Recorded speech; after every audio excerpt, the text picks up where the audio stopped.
Breaking news. অ্যাম্বুলেন্সের রোগী নয়, পাচার হচ্ছিল গাঁজা। তবে পুলিশের চোখ ফাঁকি দিতে পারল না মাদক কারবারিরা। বাঞ্ছারামপুরে ২৮ কেজি গাঁজাসহ ধরা পড়ল ২ পাচারকারী। ব্রাহ্মণবাড়িয়ার বাঞ্ছারামপুর মডেল থানা পুলিশের এক বিশেষ অভিযানে আজ ২৩ ফেব্রুয়ারি ভোরে ধরা পড়ে এই বড় মাদকের চালান।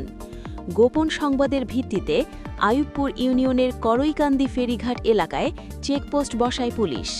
ভোর ৪:৩০টার দিকে ফারুক আহমেদ খান স্টোরের সামনে একটি সন্দেহভাজন অ্যাম্বুলেন্স থামিয়ে তল্লাশি চালায় পুলিশ সদস্যরা।